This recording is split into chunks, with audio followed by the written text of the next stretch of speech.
guys, and welcome. This is the first episode of the Delora Dabbles podcast, and I'm Delora. So for this first podcast, I really wanted to run through my different tools and my different crafts. So that's going to be quite an adventure. I think that you can tell a lot about a person based on their stash, based on especially their tools. This is something they're working with a lot.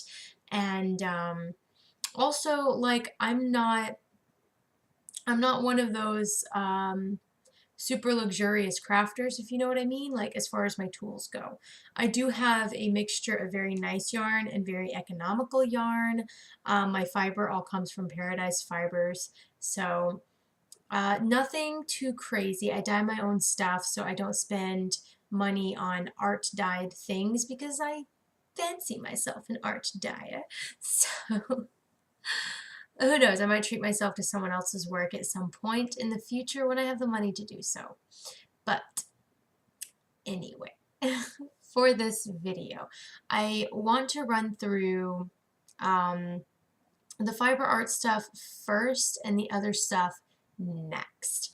So I want to start with the crochet hooks because the crochet hooks were all given to me, so I don't have a lot of price points for crochet hooks or sets for crochet hooks, but I feel like so many people in my family crochet that I don't even think they remember how much they paid for hooks. So I just want to show y'all, and this is a case as I've got my DPNs and my big plastic hook up here, and just it's full. I've got every size. I've even got the super tiny steel ones, the really, really tiny ones.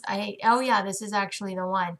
This is an 8 from Mexico. It's vintage. I got this from my ex-in-laws. And so this is a Boye brand hook, B-O-Y-E. And this is the majority of the hooks that I have in here. I prefer, however, the Susan Bates. What's the difference? They're both metal hooks, right? No, let me show you guys. So the Boye is very rounded and cylindrical. The Susan Bates is very flat and sleek. And look at them together like nose to nose. I find that this one really grabs my yarn. That cut there really, really grabs the yarn nicely. So on to my pencil box of goodies, because I've got a pencil box full of stuff and things that I started out with.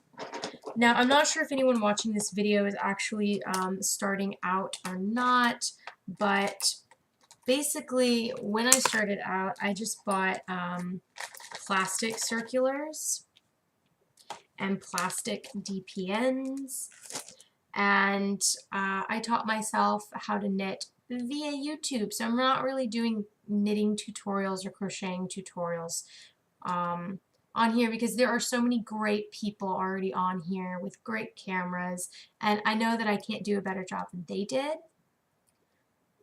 But yeah, that's the kind of stuff I started off with.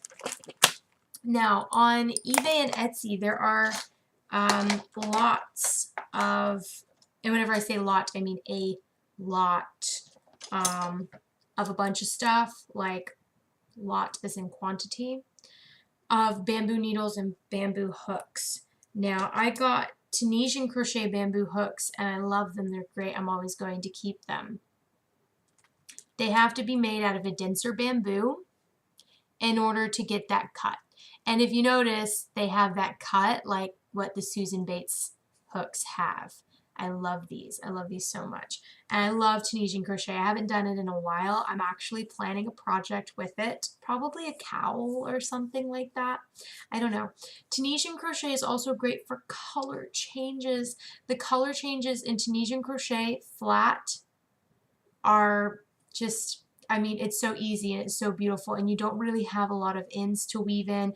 If you just try it, if you're a crocheter and you haven't tried Tunisian crochet color work, it's great because the stitches make almost perfect squares. Whereas with crochet and knitting, the knit stitches make more of a V, and they're a little bit taller than they are wide. So they don't necessarily make a perfect square all the time with your color work, but the Tunisian, they make a perfect square. They make a perfect little parallel bars with a V going this way. Beautiful stuff. I won't go more into that though. The lots of bamboo needles, not so good though. And these lots were $20 each. 4 sizes ranging from 00s to 10 millimeters. So I have every size of this hook, and these are great. I have every size of these needles. They're kind of okay. I still use them from time to time. And as you can see, I've got these little rubber bands on the ends here to keep them together. They only come with 4 DPNs of each size. I prefer 5. You never know when you're going to need an extra needle or what. But if I'm knitting flat on these, they're long enough to knit flat on. They're pretty long DPNs.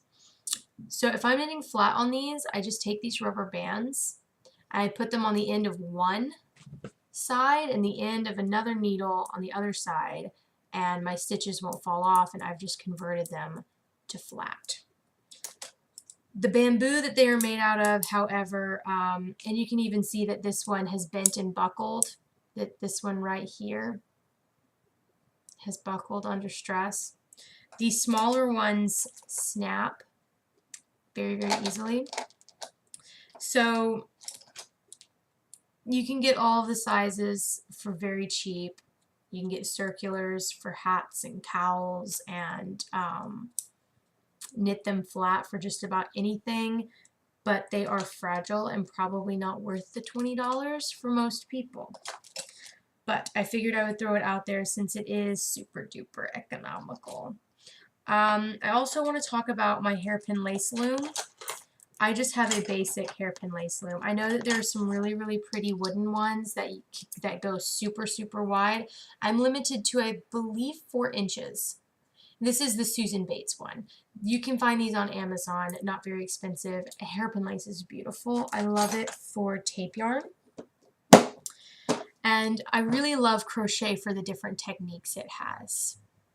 Crochet is one of those things that has tons of fun different techniques. The crocodile stitch was super popular whenever I was in high school.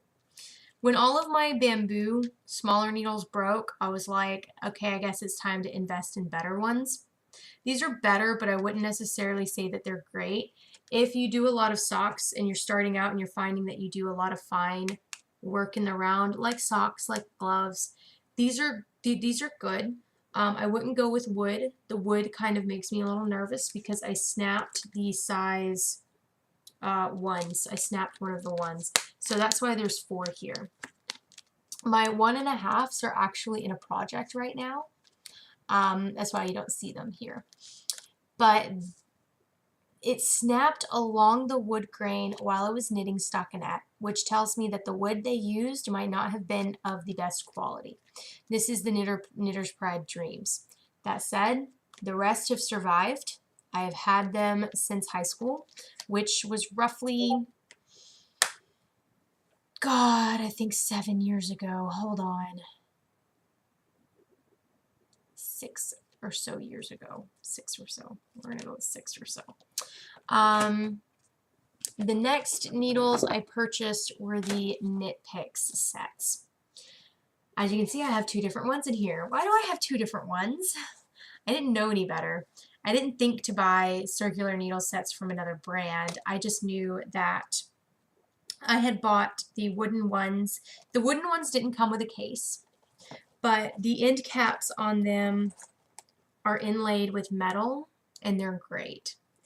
My nickel-plated ones came with black caps with no metal inlay, and I have pretty much chewed through the plastic on almost all of them. So the nickel-plated came with this case, which fits both of them. And I have my wooden ones and my metal ones. So what I have found in knitting is that I like to use the wood for lace because I don't have to worry about my stitches slipping off too easily off the metal. If I am knitting something like a sweater, all of my sweaters were knit with the metal ones because they just slide better. As a whole, these were pretty good for their price. I'll say that.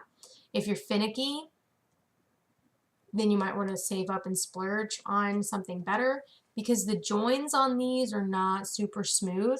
That said, they haven't slowed me down. And I'm probably not going to invest in a different set of circulars for a very long time because I have 2 of these. But for the price of 2 of these, I could have bought one of the Chow Goo sets, which I've been eyeballing. I bought them at different times. I didn't buy them both together. Basically, I bought the wood ones in high school with some extra money, and then when I got my financial aid refund in my first year of college, I was like, I'm going to get the metal ones. And I wasn't thinking to get nicer ones. I should have bought nicer ones. Because all of that first check went to crazy shit. Because, like, I've always been super poor, and having just a little bit of financial aid money was like, I blew it in 2 months. But I had clothes finally that fitted me, and I had knitting needles. So why am I opening this box again? I already showed you guys this. So that is pretty much it for the needles. Oh, well, these are a newer acquisition here. I bought 2 of these from Knit Picks because they were on sale. The joins on these, because these are fixed circulars, are pretty damn smooth, right? And because I've always used DPNs for my socks, I've never gotten to try 2 at a time socks. So that's why I got these. I want to try 2 at a time socks. I feel like that's something I should have done by now, but I just never had any circular sock sizes. And they're wood, yes. They might break, yes.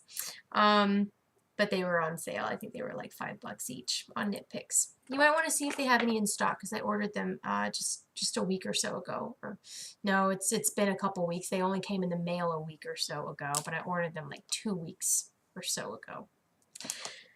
So on to kind of more of like my spindles and things. And oh, my spindle box moved. So I keep all my spindles in this box. This was my latest spindle came in this box, and I just find that they're great for spindles. So first off, this was the first one I ever bought. It's a Kromsky. It's very heavy. It's 90 grams. This is the heaviest spindle I own, and it is the only one I ever bought that heavy. And it didn't take me long to figure out that this slowed me down tremendously. However, I can do really nice, bulky, thick, and thins on this, so I keep it around. The hook came at the top. I don't like top whorls. I mean, I fucking hate them, actually. So I took the hook off the top and I put it at the bottom. Very easy to convert from one way to the other. Why do I hate top whorls so much? I'm sorry if you do like top whorls, and I'm not saying anything against people who do. Don't mistake that at all. It's just my personal preference. It doesn't make sense to me that it spins, that the gravitational aspect is at the top, right? So it doesn't seem as efficient. It's inevitable that your spindle will do this wonky thing in the air, and that doesn't seem efficient. I feel like that slows down my spin. Any kind of wobble to me feels like it's slowing me down, and it annoys me. I'm a little bit eccentric about my spindles. It makes sense that it should be on the bottom, and this doesn't do any crazy thing when the whorl is on the bottom.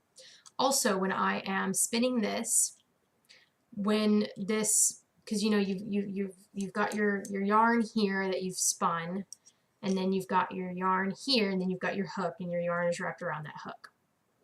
As I'm spinning, that yarn will slide across here.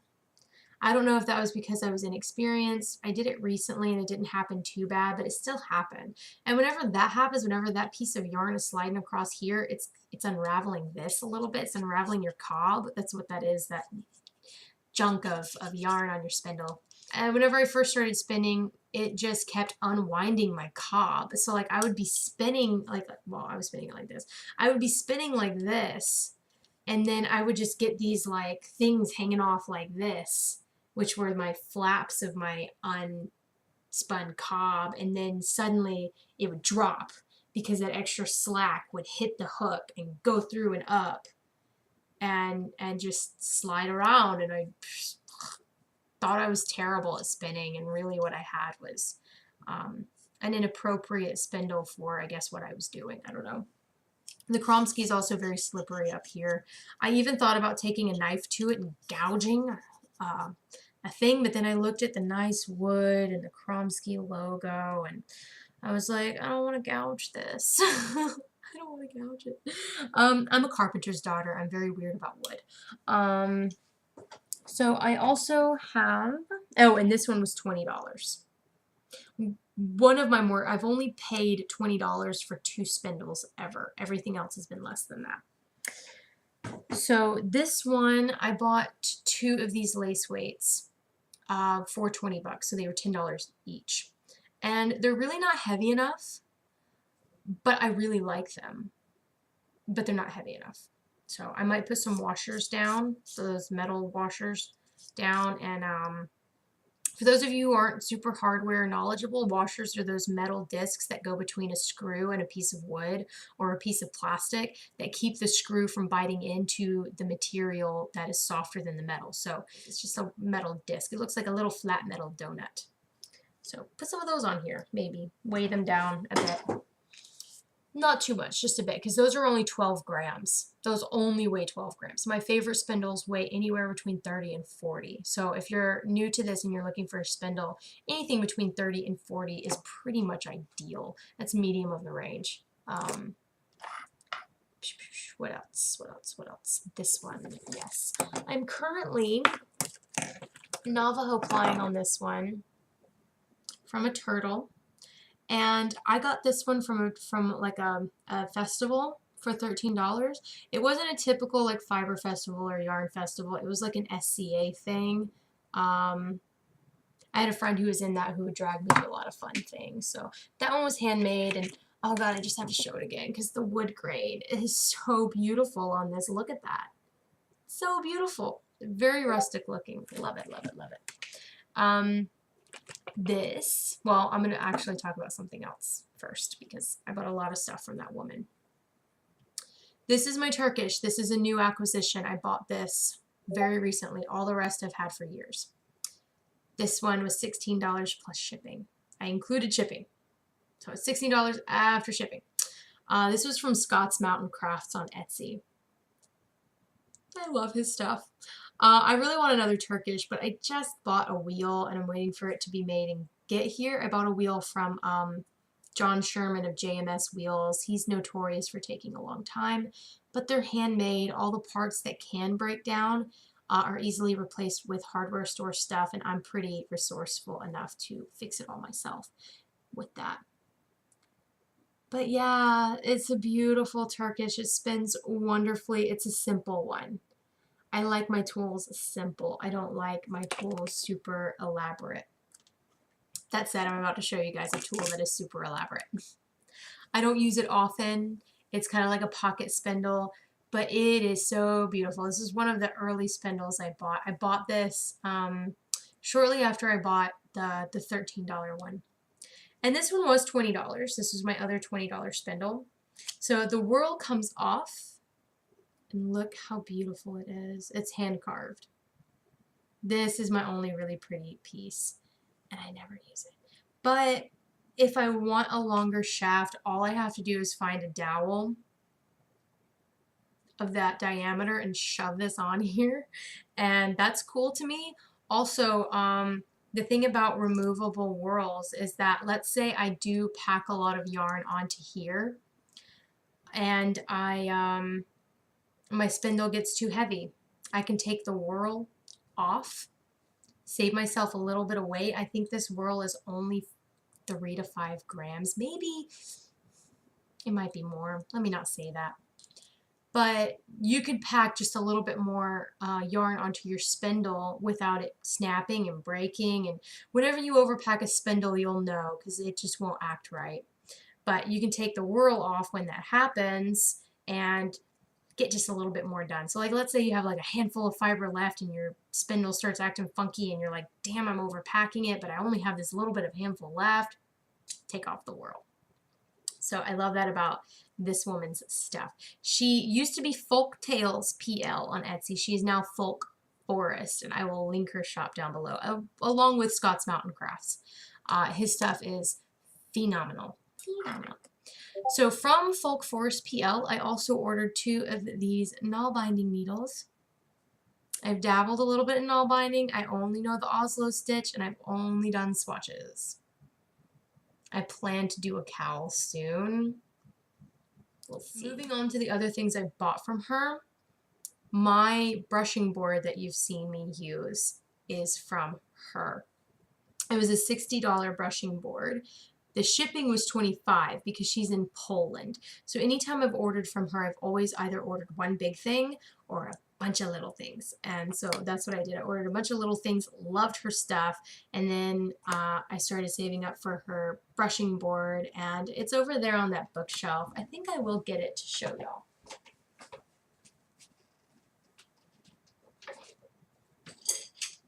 Because it really is a beautiful piece of craftsmanship. And it's very long. It is very, very, very long. So this carding cloth. Carding cloths, I believe, are color-coded based on the density of needles. So this brushing board does not have a huge density of needles. The density is not very high. I can put whatever I want to on this board and it pops out fine. It doesn't get tangled. Whenever you start doing very, very, very, very thin carding cloths on your brushing boards, things get hairy. And of course, any brushing board is going to come with dowels and a brush. She just bought a horse brush, brand new. This was in her description. And she just stained it and the dowels to look like the board. Something else of note. This felted piece of fabric, some fiber will get stuck to it. It has not mangled. I've had this for 4 years. 3 years? Summer of 2016, 3 years. It has not come off. It's stapled in very, very securely. Has not frayed or come off at all. This knee flap. You want on your brushing board to have a knee flap so that whenever it's in your lap, you can hold on to it with your knees while you're pulling your fiber out. And her hinges are gorgeous. The woods she uses are gorgeous. I mean, like, at this angle, look at that shine on that wood grain. Love it. So that's a little bit of the miscellaneous for you guys. Some more of my miscellaneous. I will do the calligraphy stuff first before I do the beading stuff, because that box is over there. My calligraphy stuff is right here. So this is my oblique nib holder. I love this. This is my baby. This is my go-to. This is because I had a plastic one and it broke. It was a gray plastic one and my flange came off. That was super sad. But I ordered this one from Jet Pins. It's where I get all my calligraphy stuff from if I don't get it from Texas Art Supply, or Art Supply on Main is a really good one here in Houston. So, super pretty. And it's wooden. I love it. My other nib holder is not wooden, although I do have a dark wood one. This one's my favorite because it's super flashy. Also super easy to clean. The wood on this one really wants to soak up ink, so I have to wipe it down with alcohol quite a bit because I won't see if I accidentally dipped it too far or something crazy, just got some ink as I was sliding it back out of the bottle. And I'll get ink on this wood and not know it. So I do typically use this one because it's easy to tell if I got ink on it. Okay, so my nibs are currently living in this old mint container. I love the Dia de los Muertos skull here. So beautiful. All my nibs. I really like the Browse Pumpkin. I had to order this one online because none of the stores in here have Browse anything. I also got some of the Browse Rose, even though I am not at a skill level to use them. I have them though. If you're going to start calligraphy, the Nico G is the one to go. This thing is indestructible. I have videos specifically more about calligraphy and my bullet journaling stuff. So if you are super interested in the calligraphy that I dabble in, check out those videos. Into the beading stuff. I gotta go get that box now. So all of this miscellaneous stuff is just in a cardboard box. I recently moved them out of my fiber box to make room for more fiber. So It's a lot of miscellaneous stuff that was just living in the bottom of my fiber bin. Ribbon, randomly, lots of it. Embroidery hoop. Haven't done embroidery since high school. And I also have embroidered cards with the little metal rings so that I can put all my embroidery cards on one ring. Craziness. I have everything I need to embroider something except for the floss. I have really nice sterling silver wire. Then I have just weird regular wire that I wrapped on these spools. I went through a phase in high school doing crochet jewelry, and I didn't actually like how it looked.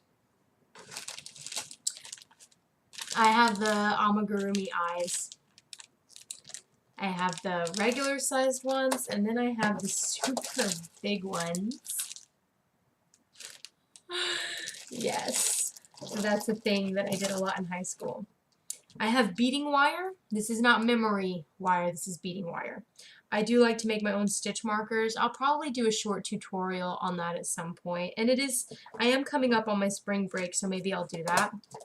And you always need a crimper. This is the mighty crimper. So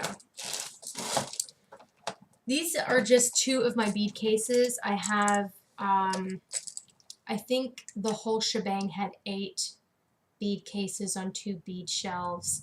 They're at my parents' house somewhere in a box, and I don't know where that fucking box is because my family lost it. I can get into it. So these are the beads that I have currently. I even got some buttons down here. None of them are mates. They're all just kind of found buttons. I have an eye for glimmery things on the ground, and if it's a cute button, I pick it up. Confession. Lots of interesting different colored beads. This one has mostly my seed beads in it. I also have some wooden beads in here. That's for a very specific project. Yep. I've also got bead files. That's what the purple handled things are in here. Lots of stuff. These are really expensive stone beads I bought from that same SCA fair, actually. I don't know what I'm going to use them for yet, but it has to be the perfect project because they are, what is it, like amethyst. I have amethyst beads. They are made out of pure amethyst. The purple ones. The green, is that agate? Something like that. So they're actual, like, real stone beads. Very, very fancy, very fancy. So this is all of my tools that I use, or most of them, I believe. I believe it is. Wait, I have a backstrap loom that I recently bought, and I always forget that I have it. It's a Guatemalan backstrap loom. It's in my closet. So I'm not really the best weaver. This is going to be a hand towel, but as you can see, it's wider here and then it gets suddenly skinnier, and I'm honestly going to unweave this probably down to here and start again because I'm not going to waste all of this yarn, and it takes so long to set up a Guatemalan backstrap loom because you have to make your own heddle. This is the heddle, you guys. This is the heddle. So yeah, I've got to do that. And I've been not wanting to do that. I've been avoiding it. So I haven't worked on it. And with the stress of midterms this past week, I wasn't going to do something craft-wise that I didn't feel like doing. I was only going to do the things craft-wise that I was driven to want to do. There's a lot more rods that come with a Guatemalan backstrap loom. This is just simply so that you can kind of get an idea what I mean by a backstrap loom. You don't necessarily need to see all of my rods and my beading sticks. When I get really good at this, I'll show you guys. Right now, I'm not sure that you would benefit from me showing you anything on this because this is in the dabbling stage, and I'm definitely not an expert on that. So as far as current projects are concerned, y'all saw my weaving project. If you can call it a project. I should really not bash myself, but y'all get me. Y'all get me. Y'all saw this spinning project. This is from my Tornado Rolags, and I'm just going to show you guys what those look like. These two, I managed to grab two that had no silk showing on the outside. Hold on. These don't have that much silk showing on the outside either. Pooey. Pooey. Well, that's the colors. The silk really pops while you're spinning it because it's not a ton of silk, but you can see that really Kelly green that's giving a lot of shine. That's the silk. That is the silk. There's some emerald green against the black, but because it's against the black, I don't think you can really see it that well. I tried to do not so much silk in my Rolags because the staple length of the silk is really way too long as compared to the wool. So the Tussa silk has a staple length of 6 to 7 inches, I believe, or 6 to 8 in some cases. Wool pretty much has a staple length of 5 to 6, 6.5 maybe. That's pushing it. So you'll get gobs of silk and they'll tangle around your wool if you're not careful, if you gob it too much. So y'all saw my Navajo ply as well on my favorite spindle. This is my favorite spindle for plying. So my singles, my Turkish, really holds about 50 grams before it starts getting wonky. I've spun up to 61 grams. That's what this one was. And it got really wonky towards the end there. This spindle, I can pack on 100 grams, no problem.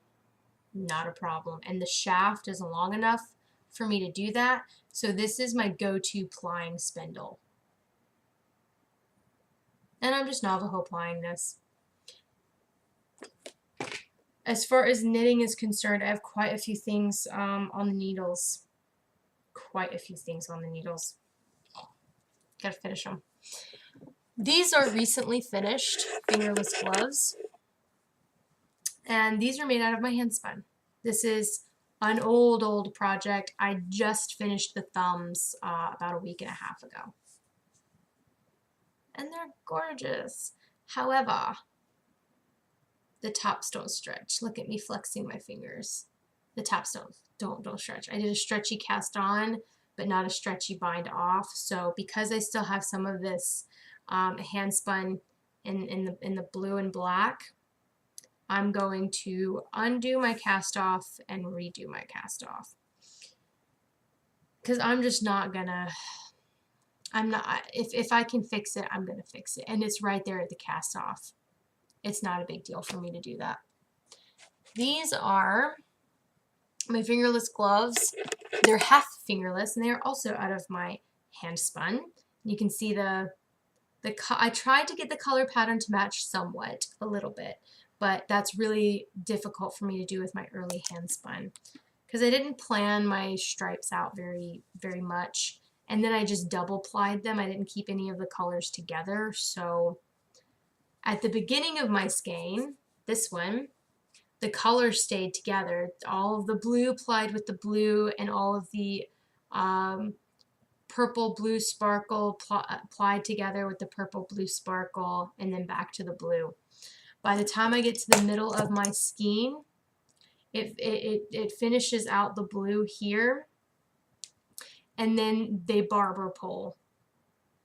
So this whole thing looks purple blue. And it's great because purple on blue looks great, but it's not a consistent color change. There's no consistent color pattern in those old skeins. But I think they look interesting and most people aren't anal about that and they're not super obsessed with that. Now the fingerless gloves, and I'll just push the pinky back down, they look great on the hand. They really do. It's fingerless gloves and they look great on the hand. When I take them off, and this is something I find with a lot of my thicker knitted half fingerless gloves, the fingers look super wonky off the hand. Like look at the pinky over here. They just look really wonky. I also have it woven in the ends, so I'm hoping that the wonkiness will subside a little bit, but I know that they'll still look a little bit wonky off the hand. So speaking of old projects, I found this baby. This is a crochet Solomon knot shawl. You find the end of it. Haha, here we go. And it is it's Solomon knots. That's all it is. It's just Solomon knots increasing one stitch, or one square opening every row.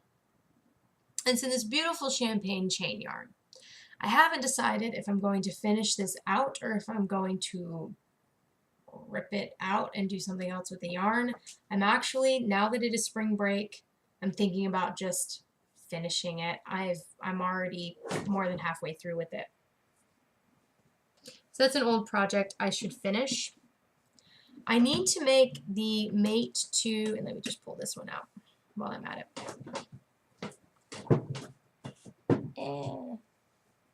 I need to make the mate to this micro ankle sock. These are great in the shoe, and I'll put the pattern down.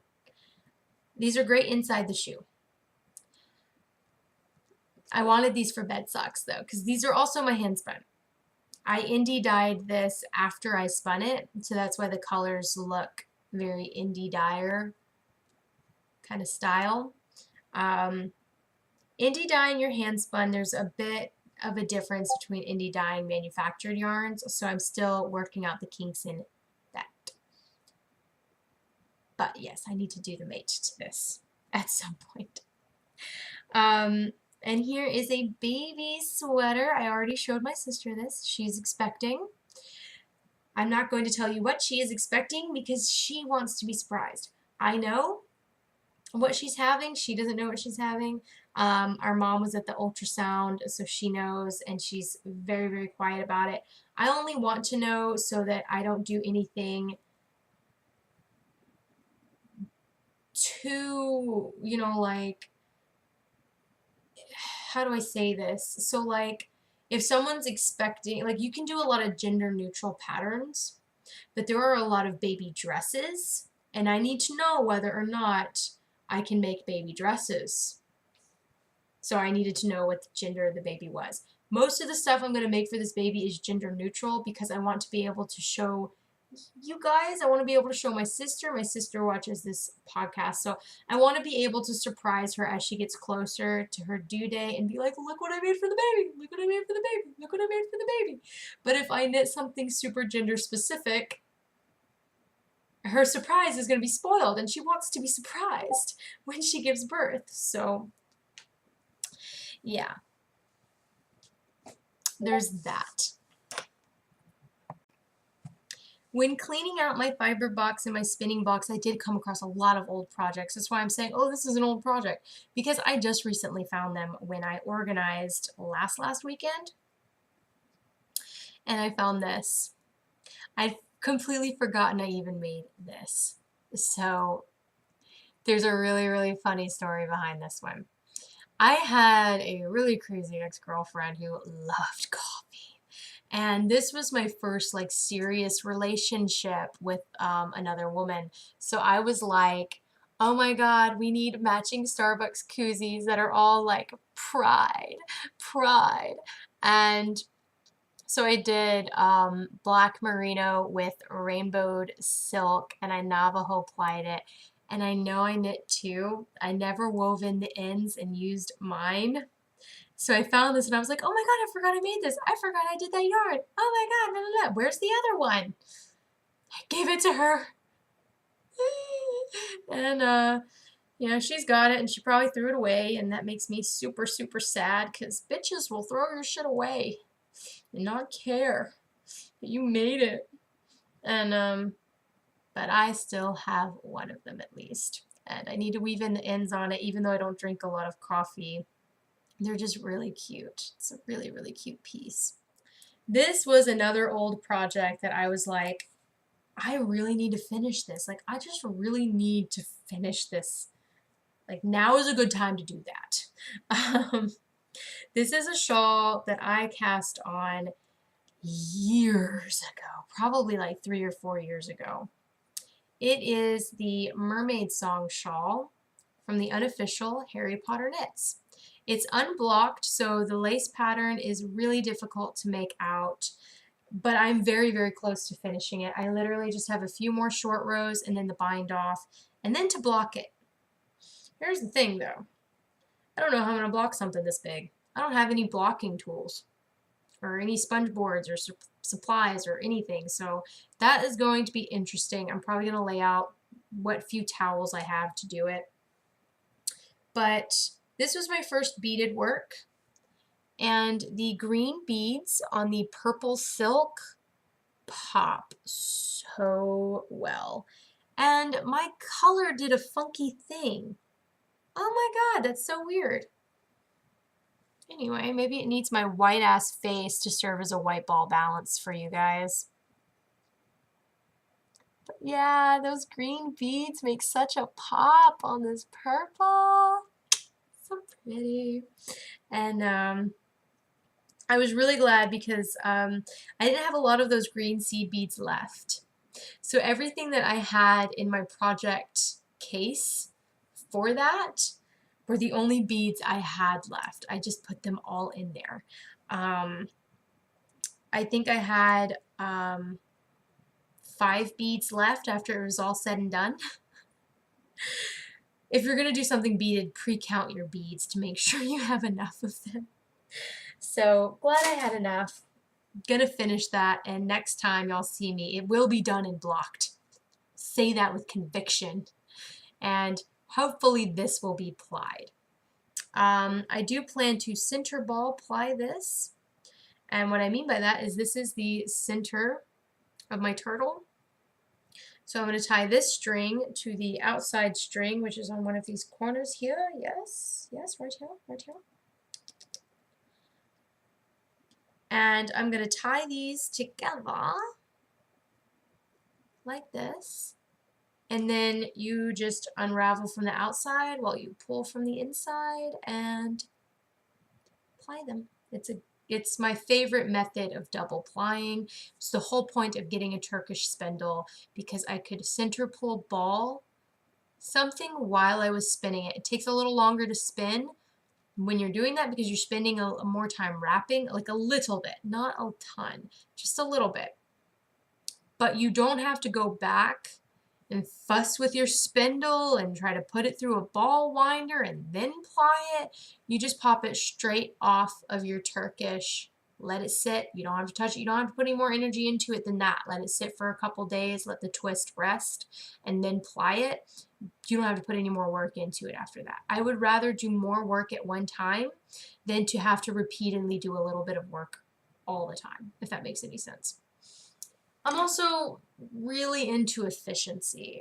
I'm a very efficiently minded person. So for me, any way that I can maximize my efficiency is good.